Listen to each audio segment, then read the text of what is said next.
네, 안녕하세요. 도겸입니다. 오늘은 부자마인드 13강입니다. 저번주에 했던 이야기처럼 남의 황당한 경험담은 그만 읽어라 이런 식이었죠. 남의 황당한 경험담은 이제 그만 읽어라 이러는 걸로 제했습니다. 남의 책을 읽는 것은 굉장히 긍정적이고 권장할 만한 일입니다. 그죠? 자신의 생각에 어떤 고착화돼서 편협된 사고방식을 갖는 사람보다는 적어도 남의 것을 읽어가는 사람이 더 겸손한 것은 사실입니다. 그러나 그 남의 것을 읽는 것으로 자신의 지식을 어떤 키운 쪽으로 가지 않고 자기가 의존하는 쪽으로 이렇게 가버리면 그것은 굉장히 오히려 책을 읽는 행위가 독이 되는 경우에 해당한다고 볼 수 있겠습니다. 자, 저번 시간에 했던 거 이후로 한번 읽어드려 보겠습니다. 자, 보시죠.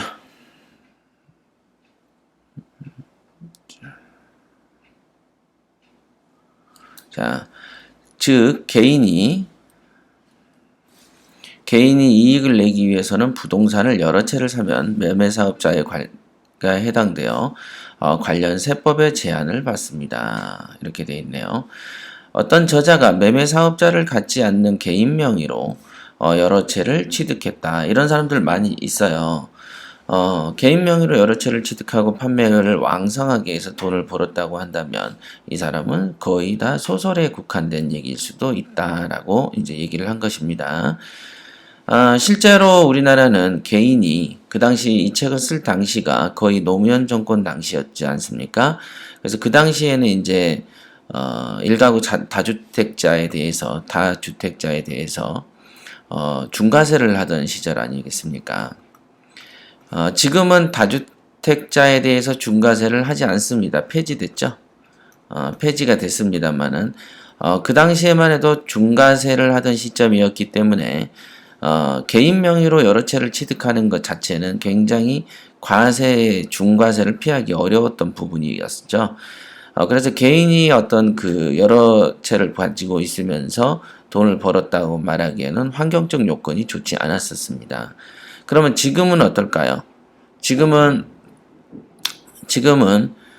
중과세가 폐지됐죠. 예, 중과세가 폐지되었습니다. 그럼 중과세가 폐지되었으니까 한 명의로 개인 명의로 그죠? 개인 명의로 그럼 여러 채를 사도 되겠네요. 예. 중과세가 폐지됐으니까 당연히 중과세는 당하지 않습니다. 그죠?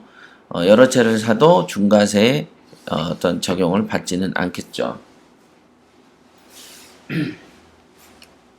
그런데 그 여러 채에 대한 중과세는 받지 않더라도 어떤 거를 받을 수 있을까요? 그게 아까 말씀드린 매매 사업자로서 제한이 걸릴 수는 있다.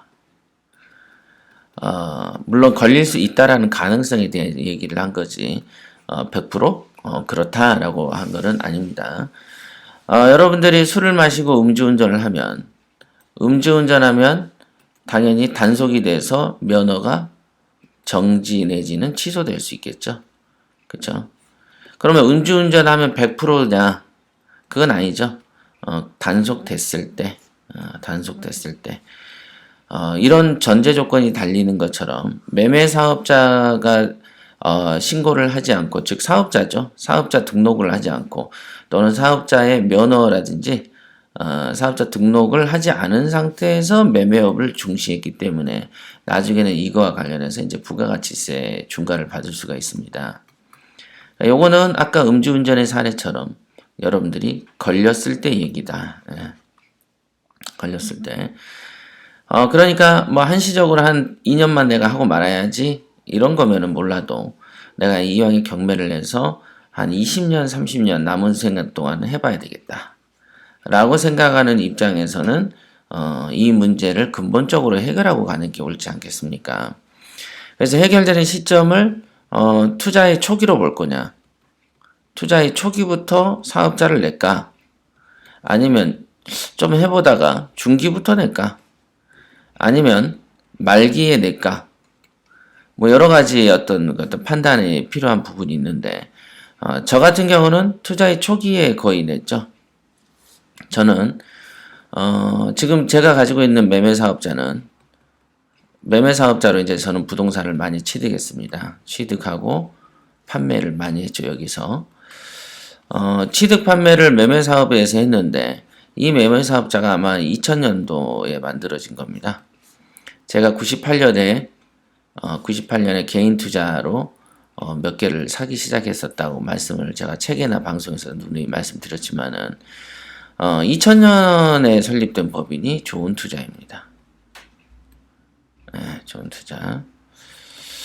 그렇죠. 그래서 저는 이제 거의 이제 초창기 개인 투자 때는 제가 경매라는 것을 뭐 업으로 한다는 생각은 상상도 안 했습니다. 그냥 별도의 어떤 직업을 갖고 직업과 별도로 경매를 선택하는 이 정도 생각을 했었거든요.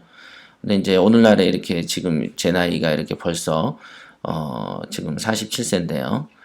벌써 이렇게 됐는데 돌이켜보면 경매가 이제 직업이 된 거죠. 그쵸? 경매가 직업이 될 줄 알아서 그랬는지 어째서 그랬는지 아니면 제 성격이 그래서 그랬는지 저는 이제 처음에 초창기부터 사실은 매매 사업자를 들고 움직인 케이스다. 그래서 여러분들도 초기부터 그렇게 하든가 조금 한 3개 정도 해보고 하든가 말기부터 말기라고 할 것도 없죠.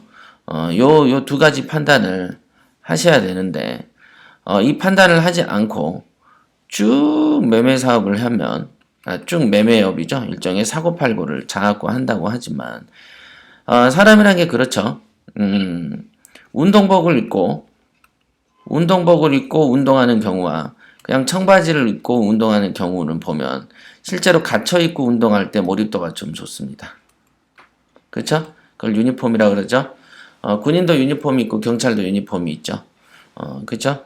우리 그 중고등학교 때 체육 시간에도 뭘 입죠? 체육복을 입습니다. 운동화를 신고. 그렇죠?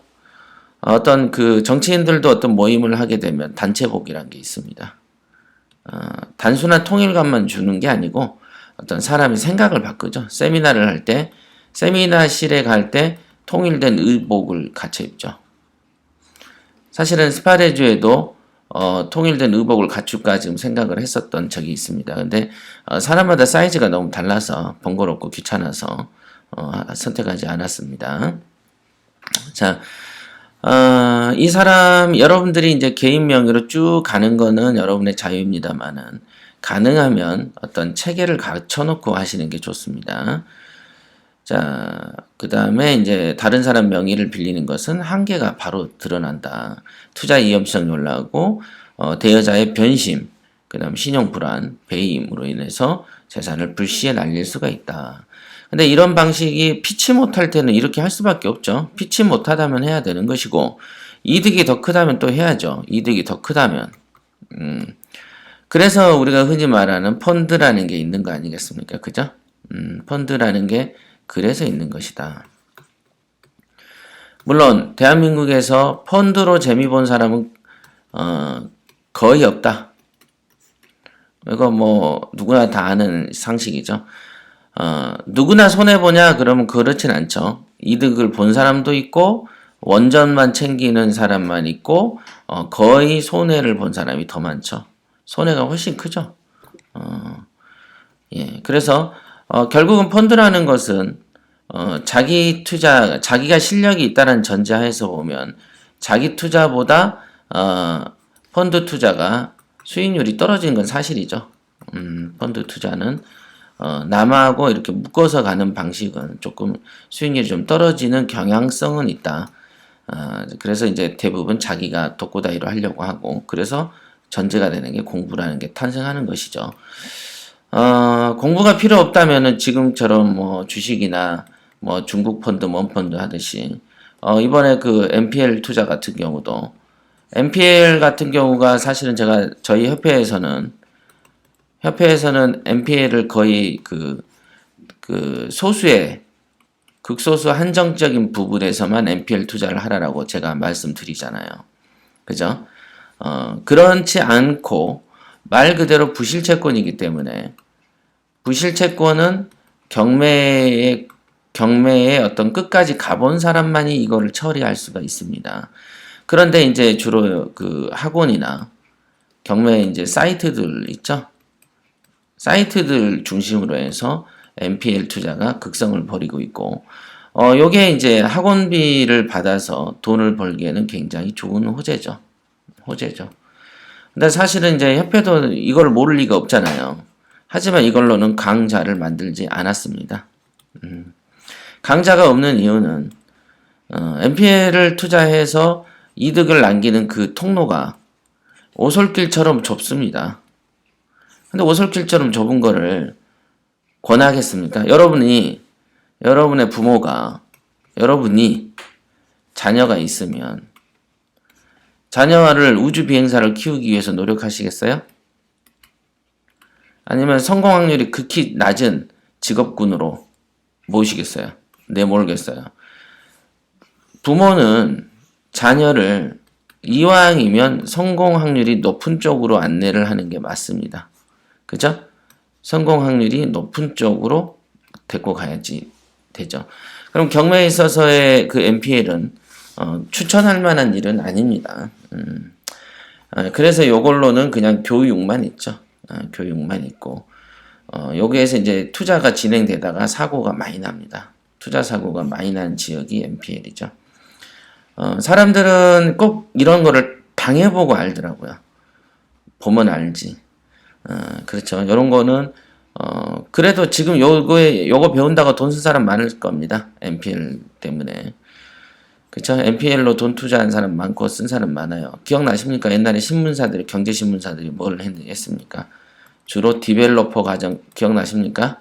디벨로퍼 과정, 뭐, 전원주택 개발, 뭐, 어쩌고, 전원주택, 뭐, 한참 또 펜션 투자.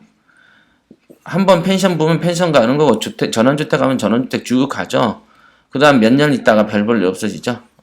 다 이런 거가 어디로 나오는지 아세요? 경매로 나옵니다. 그때 생각이 있어서 주시면 되죠. 우리가 지금 여러분들 알고 있는 세종시 아시죠? 세종시도 뭐 급등한 해 만에 뭐 어쩌네 저쩌네. 예. 세종시 초창기에 투자한 사람이 지금은 돈 벌고 나왔습니다. 그러면 이 가격이라는 것이 이렇게 오를 때 여기에 산 사람은 돈 벌지 어찌됐든 여기에 사는 사람보다 A가 B보다는 돈을 더 벌고 C보다는 B가 더 벌죠. 왜냐면 이때 사고 이때 샀으니까. 그죠? 그 다음에 이 D는 가격이 이렇게 떨어지는 시국에 이렇게 들어오잖아요. 떨어지는 시국. 가격이 이렇게 오르다가 이렇게 약간 이렇게 완만하게 떨어질 때 초창기 A는 돈 벌고 B도 돈 벌고 나오고 C가 조금 손해를 보겠네요. D는 또 이득인가 싶었더니 이렇게 가면 이득이고 요렇게 가면 또 손해가 되는 것이죠. 그지만은 당연히 세종시라는 것은 특수하게 어떤 만들어진 전문 도시죠. 전문 도시입니다. 어떤 행정의 이전과 관련된 도시이기 때문에 초창기에 들어가야 됩니다. 투자하려면 초창기에. 그래서 초창기에 돈 많이 버신 분들 많습니다. 그러나 요때부터는 살짝 조심하는 시기인데 이 시기가 조심 시기인지 조심하지 않은 시기인지는 솔직히 모르잖아요. 그거는 이제 본인들이 분석하면서 판단해야 되고, 이렇게 오르고 있는 중에도 떨어질 거야 하면서 안 사는 놈은 또 멍청한 거고. 그죠? 오르고 있는데 안 사면서 떨어질 거야 해놓고 이렇게 떨어질 때 떨어지잖아 라고 얘기하는 놈도 멍청한 놈이죠. 왜? 오를 때는 B처럼 사고, 팔고 나오고, C는 늦게 들어간 거지만, 아예 안 사면서 입으로만 떨어질 거야 하면서 떨어졌잖아 라고 얘기하는 거는 개나 소나 하는 소리죠. 그러니까 이런 식의 사고가 대부분 돈을 못 번다는 거예요. 그렇게 말하는 사람들이 다 돈을 못 법니다. 그래서 떨어질 거야가 어디 있습니까? 그러니까 그런 식으로 하면 부동산 투자를 할 수가 없는 것이죠. 그러면 자영업도 못 하죠. 그죠? 어차피 3년 안에 문 닫을 확률이 50%가 되는데 뭐하러 초창기에 권리금 주고 인테리어하고 돈 벌고 육체노동하고 삽니까? 안 해야지. 하지만 이 과정 3년 안에 문 닫기 전에 돈을 버는 사람이 있기는 있습니다. 그래서 투자하는 거 아니겠습니까? 그죠? 그렇게 이해를 하시면 된다. 어찌됐든 세종시가 됐든 어떤 신도시가 됐든 그죠? 이런 신도시들이 처음에 아파트도 분양을 하게 되면, 요게 되고 나서 세월이 조금 흐르면, 이제 경매가 나오죠? 그때 사십시오. 분양은 가장 호황일 때죠. 호황일 때고, 분양받고 나서 또 이렇게 오르는 사람도 많습니다. 제 주변에도 분양받고 나서 2억 원이 상승해서 돈 번 사람도 있습니다. 그거는 아파트마다 다르고 어디마다 다르죠. 그러나 요것도 나름의 리스크란 리스크죠. 분양받고 나서 떨어지는 경우들도 더 있기 때문에. 그럼 이 리스크를 피하고 싶고 안 하고 싶으면은 조금 더 버티다가 한 몇 년이든 몇 개월 지나면 경매로 나오니까 그때 낮은 금액에 사시면 됩니다. 그래서 항상 경매라는 것은 이렇게 터득해 놓으면은 후발주자죠. 경매는 후발주자입니다. 절대 선발주자가 아닙니다. 후발대죠. 항상 전쟁이 나면 선발대가 먼저 가서 리스크를 좀 감당하죠. 나름 총알바지도 되고 승전하면 또 이 사람들이 돈을 좀 벌기도 합니다만은 돈을 많이 벌죠. 옛날에는 분양으로 돈 많이 벌었습니다. 강남 사람들의 대다수는 분양으로 돈 번 사람들입니다. 부동산 가격 상승으로 인해서 부를 일궜죠. 부동산이라는 게 보면 참 희한한 게 이게 끝인가 싶으면 또 면면이 이어가는 그런 것도 좀 있습니다. 물론 지역이 휑한 지역에다 집 지어 놓으면 답 안 나오는 건 뭐 상식이고요.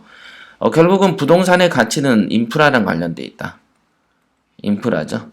어떤 주변의 환경적 요소가 크게 좌지우지한다라고 보시면 되겠습니다.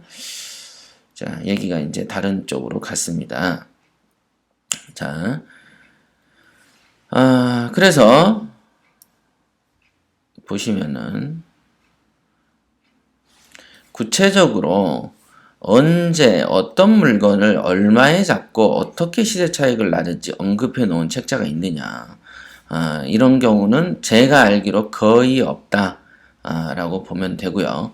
그냥 이랬다 저랬다라는 어떤 전원이죠. 말을 전해 듣는 수준이고 내가 이걸 얼마에 사서 어떻게 하고 어떻게 팔았다라고 하는 경우는 없습니다. 거의. 그래서 제가 이제 책에다가 이제 경매 성공 비법이란 책에는 제가 했던 것들 중에서 15개 정도인가를 공개를 한 거고요. 15개 정도 중에서도 사실은 이게 부동산이라는 게 돈을 얼마를 벌었다라는 게 이제 드러나니까 그래도 제가 오픈을 하기가 쉽지만 사실은 사업하는 입장에서 드러내는 거가 그다지 좋은 일은 아니죠. 그러나 이제 또 저도 이렇게 그냥 소설 같은 얘기만 쓰기는 싫어서 그래도 번지까지는 아니어도 구체적으로 어떤 제가 산 물건을 조금만 신경을 쓰면 찾아볼 수 있게끔 제가 나름 구체적으로 상세하게 써놓은 책이 이제 성공 비법을 까발려 주마라는 책이었고요. 거기에서 저의 투자 과정과 어떤 멘탈을 엿볼 수 있게끔 상세하게 써놓은 책이 있습니다. 자, 첫 단추를 잘못 끼우면 마지막 단추도 맞지 않습니다. 당연한 이치입니다. 이와 마찬가지로 경매 공부를 하는 첫 방법이 호황되고 과장되고 근거가 빈약한 투자 방식을 읽고 거기서 마음을 내는 것 자체가 첫 단추를 잘못 끼우는 것이다. 예, 이게 좀 전에 말했던 NPL과 관련된 것들입니다. 누누이 말씀드리지만 NPL은 제가 강의를 해놓은 게 있습니다. 일종의 어떤 대형 업체가 아니면 여러분들 같은 어떤 푼돈으로 해볼 만한 일이 아닙니다. 푼돈으로 하셔서 재미를 보는 방법은 딱 있습니다. 그거는 NPL로 나온 경매 물건을 사시는 거죠. 즉, NPL 채권을 사서 경매 물건을 낙찰을 받아서 낙찰받은 다음에 수익행위도 하다가 매매까지 진행되는 풀 스토리를 구상할 능력이 되면 사도 되는데 그냥 단순히 채권만 매입하고 남이 낙찰받고 자기가 그 채권을 회수하는 방식을 쓴다라고 하면 그렇게 쉬운 일을 은행이 못해서 여러분한테 넘겼겠는가 라고 생각을 해보면 아하 하고 느낌이 오실 겁니다. 얼마 전에 그런 책에서 나온 말을 어떤 수강생이 물어본 적이 있습니다. 어떤 책에 잘 모르는 곳을 투자하지 말라라고 쓰여 있답니다. 제 생각을 물었습니다, 그때. 그래서 아마도 투자를 소심하게 하는 사람들에게는 다가오는 말일지 몰라도요. 나름 꽤 유명한 사람이 쓴 교재랍니다. 이렇게 제가 적었네요. 그 당시에 아마 제 기억에 교육 중에 이렇게 물어보더라고요. 부동산 투자를 어디서부터 하면 되느냐. 그러면 거의 경매 투자한 사람의 거의 95% 이상은 어디서부터 하냐면 자기 동네부터 합니다. 동네. 그러니까 경매 사이트를 등록해도 자기 동네 먼저 결제를 하죠. 1년치 전국을 결제하기에는 간이 작거든요. 돈이 너무 아깝거든요. 이런 돈을 아끼는데 큰 돈은 벌고 싶은 이상한 마음이 드는 거. 이 생각이 부자 마인드가 아니라고 몇 번 말씀드렸습니다. 자, 한국 기업이 돈을 벌고자 할 때 국내에만 머무르나요? 아니면 해외에도 투자하나요? 이렇게 이제 제가 물었고요. 당연히 해외에 투자되죠. 해외에 투자합니다. 해외에도 투자하죠. 하다못해 중소기업도 해외 투자합니다. 그 다음에 영산 기업이면 기업일수록 해외에서 근거를 두는 경우가 더 많습니다. 왜 그러냐면 국내에는 너무 이렇게 생산 단가도 높고 국내에서 어떤 생산 구조를 맞추느니 또는 무역 같은 경우는 해외에서 물건을 가져오지 않습니까? 그죠? 이 말은 곧 경매 투자가 된다면 전국 어디든 가야 된다는 뜻이다. 즉 돈이 되면 잘 모르는 것도 잘 아는 곳으로 만들면 되는 것이다. 잘 모르는 곳 가지 말라라고 했으니까 잘 모르는 곳을 영원히 안 갈 건가? 아니다. 내가 잘 모르는 곳에 수시로 가서 알게 만들면 되겠구나. 내가 모르는 곳이니까 잘 아는 곳으로 만들면 되겠네 라고 생각을 하시면 된다. 이렇게 보면 됩니다. 그 다음에 또 꼭 사업을 시작할 때 처음 해보는 건데 어쩌려고 시작하냐 이런 말 꼭 있어요. 고깃집을 한다 그러면 야 너 고깃집 처음 하는데 어떻게 하려 그래. 경매 사업 한다고 하면 야 경매 사업 처음 하는데 어떻게 하려 그래. 이렇게 얘기를 하죠. 그지만 여러분들이 이 세상에 처음 태어났는데 어떻게 살려고 태어났습니까? 라고 물어보면 할 말이 없습니다. 그죠? 우리는 세상에 태어나서 어떤 일은 밥 먹는 거 하나까지도 처음부터 시작하는 것이죠. 그러나 애들한테 걷는 걸 연습시킬 때, 야, 너 어떻게 처음 걸어보는 것인데 어쩌려고 걷기 시작하느냐? 중간에 넘어지지 않느냐? 엉덩방아를 쾅쾅 찢지 않느냐? 라고 얘기하는 부모 있습니까? 안 걸으면 안 걷는다, 못 걸으면 못 걷는다고 고민하고 걱정하지 않습니까? 그래서 손까지 잡아가면서 이렇게 걷는 거야 라고 연습을 시키지 않습니까? 애들 걸음마를. 그죠? 그렇잖아요. 애들 키워본 사람들 아실 건데. 그러면서도 애들이 사업한다 그러고 새로운 투자한다 그러면 뭐라고 합니까? 야, 하지 마라 그런다. 왜 애들 걸음걸이도 시작하지 말라 그러시지? 그랬을까요? 그죠? 문제는 사고방식이다. 사업이든 투자든. 처음 하는 거는 무조건 처음 하는 것이죠. 모든 것이. 이런 건 처음 하더라도 애들이 걸을기 시작할 때 여러분들이 아이들 손을 잡아서 끌어주듯이 여러분들 주변 사람이 사업한다, 투자한다 그러면 한번 해봐, 잘해봐 하고 격려를 해줘야 되는 것이 이치에 맞는 것이다. 격려를 하고 돈을 좀 대주고 용기도 북돋아주고 이런 것도 안 하고 일반 실망시키고 안 된다고 저주 품고 뭐 이런 사람들이 꼭 있어요. 희한한 사람들 많죠. 그러나 이런 사람이 뒤끝이 좋을 일은 없잖아요. 다만 여러분들 주변 사람이 걱정이 되면 이렇게 얘기하십시오. 걱정이 되면 내가 걱정돼서 그러니까 조사를 좀 더 잘해보자. 아니야 내가 조사해볼게 라고 해서 도와주든가. 그죠? 철저하게 조사하고 분석하고 그 다음에 연습하고 해서 하면 되는 겁니다. 그 다음에 실행하면 되는 거예요. 이거는 모든 분야에서 똑같이 적용됩니다. 조사, 분석, 연습, 실행 이렇게 한번 해보십시오. 이 과정을 밟으면 돼요. 물론 평생 조사만 하는 사람도 있습니다. 우리가 자전거 탈 때 평생 안 넘어지려고 노력한 다음에 자전거 타는 게 아니고 타다가 넘어지면서 배우죠. 그걸 아셔야 됩니다. 근데 왜 그런 걸 모를까? 그죠? 자전거도 타다가 넘어지면서 배우면서, 그죠? 그 다음에 뭐 달리기도 하다가 넘어지면서 배우고, 축구도 차다가 발도 한번 부러지기도 하고, 십자인대 끊어지기도 하면서 배우면서, 그런 사람 보고는 뭐라 안 하는데, 투자하면서, 개척 정신을 갖고 하는 사람한테는 하지 말라 그러고, 한 번 실패하면 그거 봐라 그러고요. 근데 문제는 또 그런 사람들은 또 여러 번 실패하다가 크게 성공하는 길에 들어선 사람의 얘기를 들으면 또 부러워하기도 한다. 하지만 나는 그러긴 싫다. 이런 모순된 사고방식들이 되게 많습니다. 소극적인 사고방식을 가진 사람들에게 그런 멘트는 훌륭한 철학 같지만 제가 보기에는 형편없는 멘트에 불과하다. 뭐 어쨌든 돈 버는 방법은 다양한 것이니 더 말을 하지 않겠습니다. 이왕에 제 글을 읽는다면 이젠 내 집의 외양간소를 채우는 시간을 갖자. 우리가 더 노력하자 이 말입니다. 남의 얘기를 듣는 건 좋습니다. 그러나 그것은 어디까지나 참고용이고 내가 잘 되는 길을 찾는 것이 좋고 우리 집 자기의 외양간에 소를 채우는 길이 더 중요한 일이다 라고 말씀드릴 수 있습니다. 그럼 어떻게 할 것인가? 경매로 어떻게 하면 부자가 되냐? 해답을 알기 위해서 먼저 해결해야 할 것들이 있는데 경매로 부자가 되려면 경매에 무엇을 어떻게 공부해야 하는지 그리고 누구에게 배워야 하는지를 정해야 한다. 이렇게 정리를 했습니다. 자, 무엇을 어떻게 공부하는지 요거 먼저 결정하십시오. 그리고 누구에게 배워야 되는지 결정하십시오.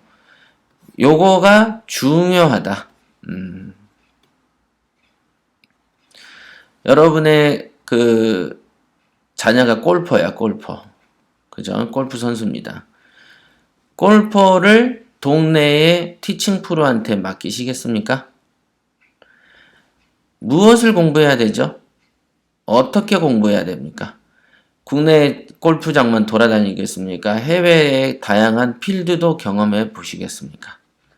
그래서 유명한 골프 선수가 설계한 유명한 골프장에 델다 놓고 연수를 시키죠. 그걸 유학이라 그럽니다. 유학. 그죠? 여러분이 돈이 많고 여러분의 자녀에게 어떤 걸 골퍼를 요구한다면 어디서부터 시키겠습니까? 동네부터? 아니죠. 저 같아도 돈만 되면 해외 유명한 선수한테 맡기겠습니다. 즉 그런 거부터 생각하십시오. 경매를 하는 데 있어 바로 권리 분석 손들지 말고 바로 물건 검색 이런 거 손대지 말고 그 구경해봤자 여러분 거 되지도 않고요. 그죠? 구경해봤자 여러분 거 되지도 않고 보고도 튕겨낼 거가 뻔한데 뭐하러 물건 구경 먼저 합니까? 먼저 필요한 것은 여러분의 정신을 먼저 가다듬는 게 제일 중요하다. 이렇게 정리를 할 수 있겠습니다. 다음 시간에는 돈 안 되는 공부법은 이제 그만하라는 걸로 해서 주제로 강의를 한번 해드리도록 하겠습니다. 자, 오늘은 여기까지 하겠습니다.